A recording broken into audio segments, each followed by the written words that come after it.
आज की हमारी चर्चा एक ऐसे राज्य पर है जिसे ज्यादातर लोग जंगलों की धरती या फिर देश की तिजोरी समझते हैं। हम बात कर रहे हैं झारखंड की।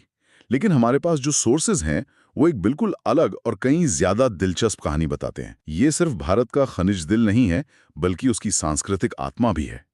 तो आज हम यही समझने की कोशिश करेंगे कि ये राज्य कैसे अपनी गहरी जड़ों से जुड़कर दुनिया के मंच पर अपनी एक नई पहचान बना रहा है। ये वाकई में एक बहुत ही आकर्षक विषय है। इन दस्तावेजों को पढ़ते हुए एक मजेदार विरोधाभास सामने आता है। एक तरफ है सदियों पुरानी परंपराएं, प्रकृति, आदिवासी संस्कृति, और दूसरी तरफ है एकदम आधुनिक उद्योग, स्टील प्लांट्स और भविष्य की क्या कहते हैं ग्रीन टेक्नोलॉजी।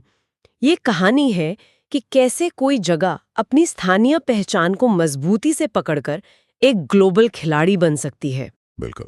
और इसी कहानी को समझने के लिए इन रिपोर्ट्स में झारखंड की ताकत के 6 स्तंभ बताए गए हैं। आज की हमारी बातचीत इन्हीं पर आधारित होगी। खनिज, उद्योग, कला, आस्था, खेल और भविष्य की ऊर्जा। तो चलिए सबसे पहले उस चीज से शुरू करते हैं जिसके लिए झारखंड सबसे ज्यादा जाना जाता है। जो जमीन के नीचे छिपा है। हाँ, हमारे सामने एक आंकड़ा है जो सुनने में ही बहुत बड़ा लगता है। भारत के कुल खनिज संसाधनों का 40% झारखंड में है। 40%? ये सिर्फ एक नंबर नहीं है, ये बहुत बड़ी बात है। इसका असल में जमीनी मतलब क्या है? क्या हम ये कह सकते हैं कि अगर झारखंड ना हो तो देश की इंडस्ट्री एक तरह से रुक जाएगी? काफी हद तक।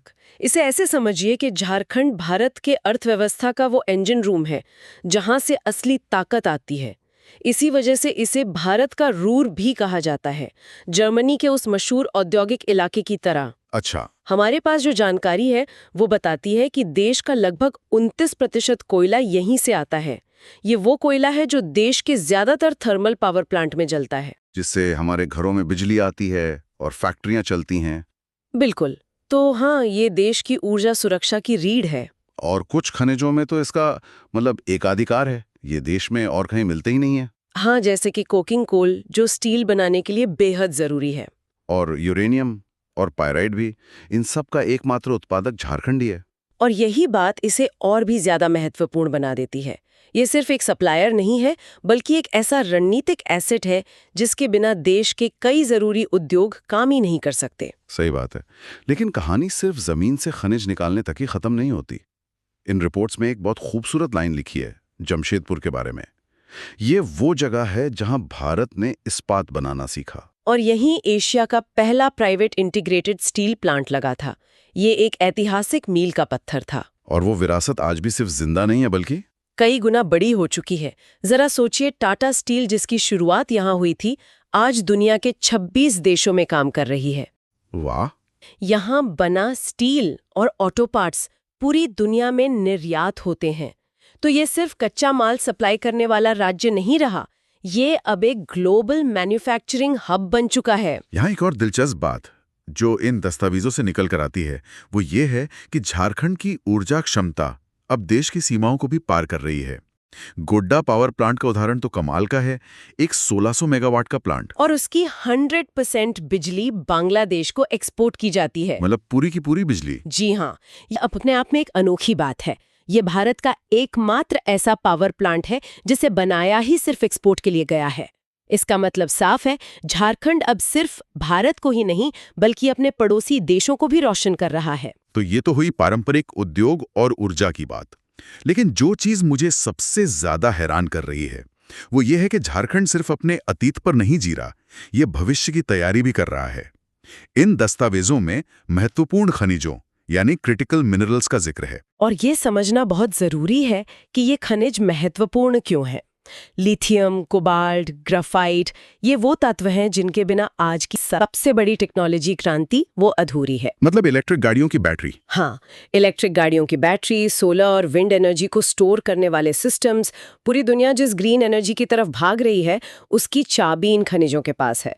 और झारखंड में इनकी मौजूदगी इसे 21वीं सदी की इस हरित क्रांति का एक बहुत बड़ा केंद्र बना सकती है। तो ये सिर्फ एक संभावना नहीं है, इस पर काम भी शुरू हो गया है। जमशेदपुर में ग्रीन हाइड्रोजन प्लांट लगाना भविष्य की ओर एक बहुत बड़ा कदम है। हाँ, रिपोर्ट्स के मुताबिक ये देश का पहला ग्रीन हाइड्रोजन ऑटोमोटिव प्लांट होगा। कदम तो बहुत बड़ा है। लेकिन इसमें एक दिलचस्प विरोधाभास भी है। सोचिए, एक ही राज्य जो देश के कोयला उद्योग की रीढ़ है, जो औद्योगिक क्रांति के ईंधन का प्रतीक है, हाँ। वही अब ग्रीन हाइड्रोजन जैसी नेट जीरो तकनीक का केंद्र भी बन रहा है। बिल्कुल, ये एक ही जगह पर अतीत और भविष्य का संगम जैसा है।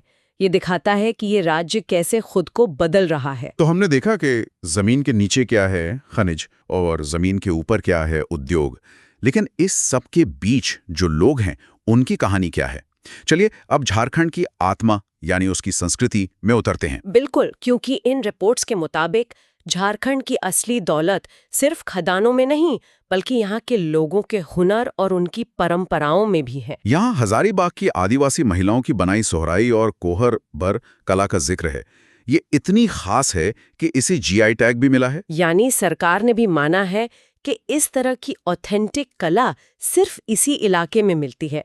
ये एक तरह से इसकी पहचान पर मोहर लगाने जैसा है। लेकिन जो बात मुझे सबसे ज्यादा चौंका रही है वो ये है कि ये कला अब सिर्फ हजारीबाग के गांव की दीवारों तक सीमित नहीं रही। बिल्कुल नहीं।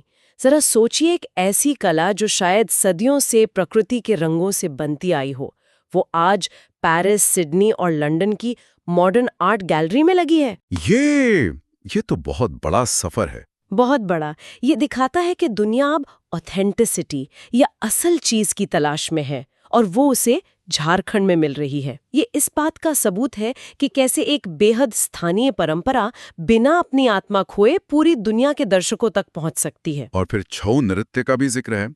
ये एक तरह का मुखौटा नृत्य है जिसे यूनेस्को ने अपनी अमूर्त सांस्कृतिक विरासत की सूची में जगह दी है। हाँ, ये तो बहुत बड़ा सम्मान है। बहुत बड़ा।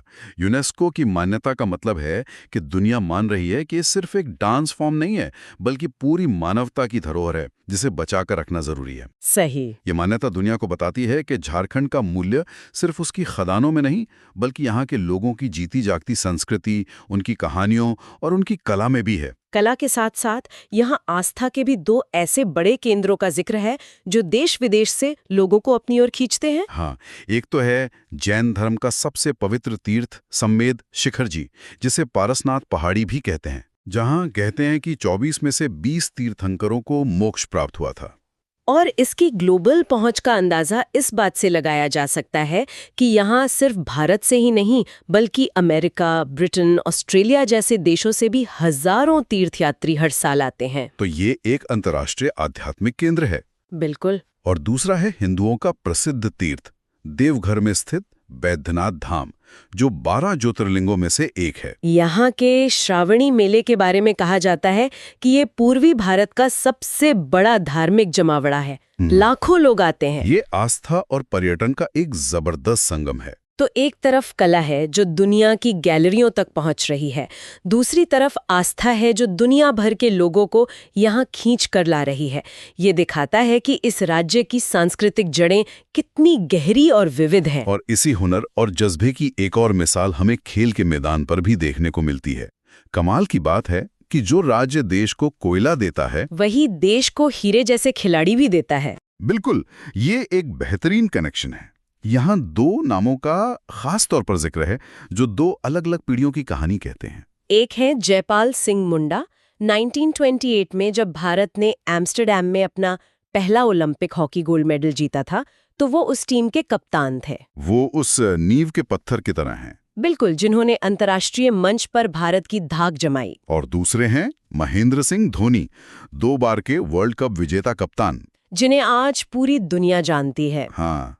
तो एक तरफ जयपाल सिंह मुंडा जैसे फाउंडेशनल फिगर हैं, और दूसरी तरफ धोनी, जो आधुनिक आत्मविश्वास से भरे भारत की वैश्विक महत्वाकांक्षा का चेहरा है। ये दोनों खिलाड़ी बताते हैं कि झारखंड में प्रतिभा की कोई कमी नहीं है। और ये सिर्फ एक दो महान खिलाड़ियों की कहानी नहीं है, ये एक सिलसिला है जो आज भी जारी है। इन दस्तावेजों में जमशेदपुर की टाटा तीरंदाजी एकेडमी को विजेताओं की फैक्ट्री कहा गया है। और इसके पीछे जो तथ्य हैं वो हैरान करने वाले हैं। कौन से? जैसे कि ये तथ्य कि पेरिस ओलंपिक 2024 के लिए जो भारतीय महिला तीरंदाजी टीम चुनी गई, उसकी तीनों खिलाड़ी, तीनों के तीनों, हाँ, दीपिका कुमारी, भजन कौर और अंकिता भगत इसी एक एकेडमी से हैं। ये बात फिर से दोहराने वाली है। एक देश की पूरी ओलंपिक टीम, हाँ, एक ही शहर की एक अकादमी से। जी। ये तो ये तो अविश्वसनीय है। ये कैसे मुमकिन होता है? यह कोई संयोग या जादू नहीं है। ये एक मजबूत सिस्टम को दिखाता है। यह दिखाता है कि जब आप प्रतिभा को सही उम्र में पहचानते हैं, उसे वर्ल्ड क्लास ट्रेनिंग, सुविधाएं और माहौल देते हैं, तो आप लगातार चैंपियन पैदा कर सकते हैं। मतलब ये सिर्फ कच्ची प्रतिभा की बात नहीं है। नहीं, ये एक ऐसा ढांचा बनाने की बात है जो उस प्रतिभा को तराश कर हीरा बना सके। और पूर्व विश्व नंबर 1 तीरंदाज दीपिका कुमारी भी तो यहीं की देन है। मतलब ये कोई इत्तेफाक नहीं हो सकता। ये तो सच में एक विजेताओं की फैक्ट्री है। बिल्कुल। ये मॉडल दिखाता है कि कैसे एक राज्य प्रतिभा का पोषण करके किसी एक खेल में वैश्विक मंच पर अपना दबदबा बना सकता है। तो इस सब का क्या मतलब है? हमने ये बातचीत शुरू की थी झारखंड को एक खनिज केंद्र के तौर पर देखते हुए, लेकिन अब जो तस्वीर उभर कर सामने आई है वो कहीं ज्यादा गहरी और रंगीन है। ये भारत के औद्योगिक अतीत और वर्तमान का इंजन है। ये इसके हरित भविष्य में एक अहम खिलाड़ी बनने की तैयारी कर रहा है। ये अपनी सदियों पुरानी संस्कृति को दुनिया तक पहुंचा रहा है और ये खेल के मैदान पर चैंपियंस की एक पूरी पीढ़ी तैयार कर रहा है। पूरी चर्चा में एक धागा है जो हर पहलू को जोड़ता है, और वो है स्थानीय का वैश्विक से जुड़ाव। हजारीबाग की स्थानीय आदिवासी कला पेरिस की आर्ट गैलरी में है। झारखंड के स्थानीय संसाधन पड़ोसी देश बांग्लादेश को रोशन कर रहे हैं। और जमशेदपुर की एक स्थानीय अकेडमी पूरी ओलंपिक टीम तैयार कर रही है। बिल्कुल, जैसा कि एक स्रोत में बहुत खूबसूरती से कहा गया है, एक ऐसा राज्य जो अपनी जड़ों से जुड़ा है लेकिन जिसकी नज़र आसमान पर यानी वैश्विक पटल पर है। यह आत्मनिर्भर भारत का एक सच्चा आधार स्तंभ है। बिल्कुल सही।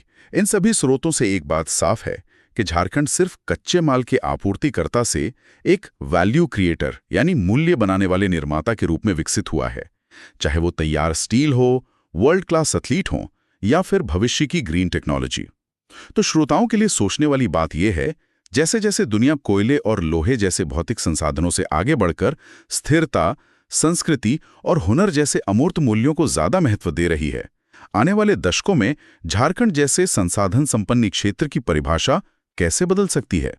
क्या भविष्य में इसका सबसे बड़ा संसाधन जमीन के नीचे दबा कोयला होगा या यहाँ के लोगों की कला और उनका हुनर? इस पर सोचना वाकई दिलचस्प होगा।